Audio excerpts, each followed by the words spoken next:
Welcome to Celebrations Neighborhood. I'm Pastor Maggie, coming to you again this week from our sanctuary. Thanks for stopping by. When we were packing up to move to Sartell about 4 months ago, my husband Alan and I made a deal. We would just pack everything and sort it out later.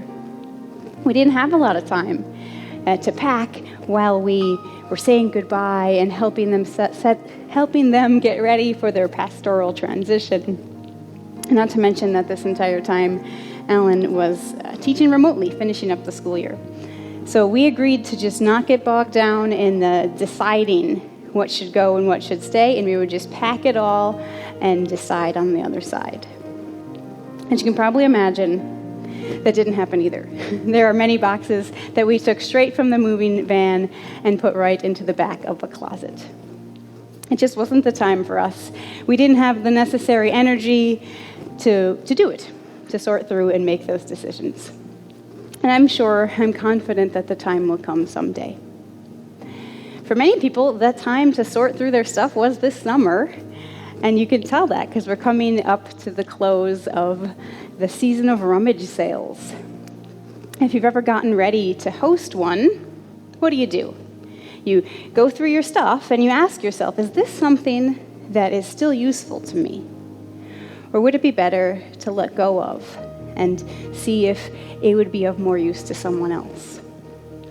The late author and theologian Phyllis Tickle, in her book, The Great Emergence, talks about the pattern she finds in church history that a friend of hers dubbed the 500-year rummage sale.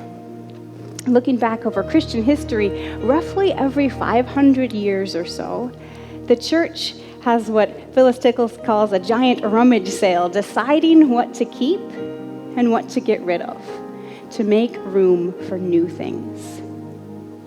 Of course, we're not talking about baby clothes and old furniture and the things we give in our rummage sales. We're talking about shifts in understanding what's important in the way we do church, what's important in the way we think about God, what's important in the way we live out our faith. The Christian timeline starts with Jesus, who certainly turned the way we've always done things on its head. And then the first rummage sale happened roughly 500 years later with the collapse of the Roman Empire and the beginning of the Dark Ages. During that time, the church went underground and entered a state of preservation with the rise of monasticism. Next came the Great Schism of 1054, when the church split into Eastern and Western traditions. Then, roughly 500 years, we get to 1517 with the start of the Reformation. Martin Luther and his 95 Theses. Now, each of these shifts happened at a time when there was not just religious change happening within the church, but political, social, and intellectual shifts happening all around the world as well, creating an environment in which change was necessary. The church never existed and still does not exist in a vacuum apart from what is going on in the rest of the world. And none of these shifts happened overnight, nor were they easy.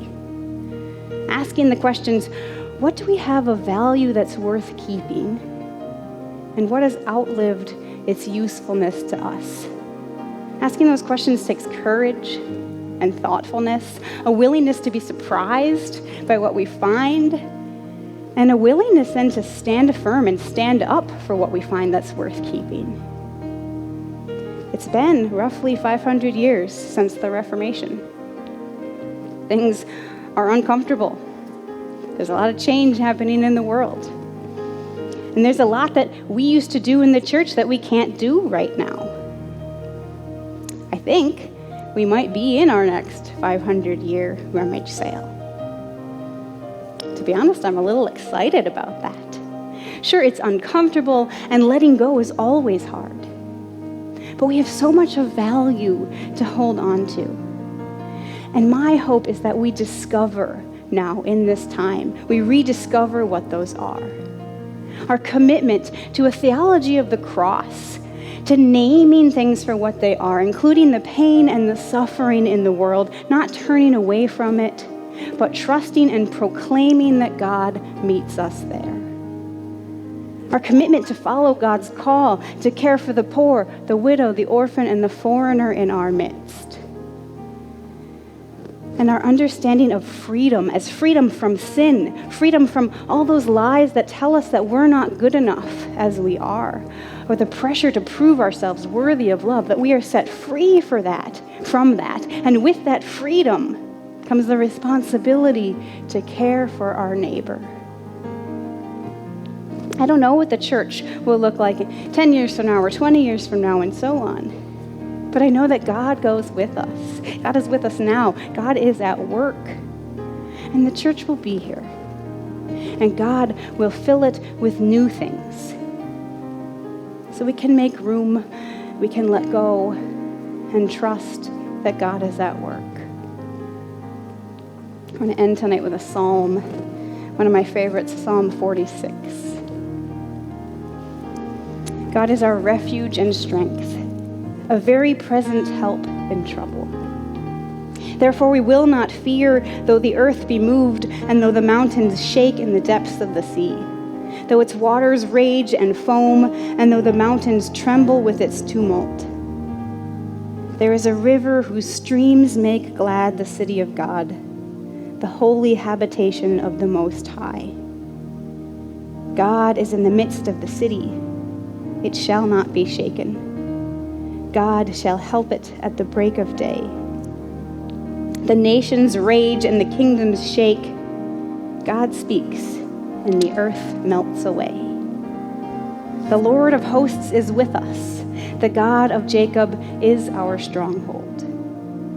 Come now, regard the works of the Lord, what desolations God has brought upon the earth. Behold, the one who makes war to cease in all the world, who breaks the bow and shatters the spear and burns the shields with fire. Be still, then, and know that I am God. I will be exalted among the nations. I will be exalted in the earth. The Lord of hosts is with us. The God of Jacob is our stronghold. I hope you find time to be still tonight and know that God is God and we are not. And God is with us always. Peace to you. Good night.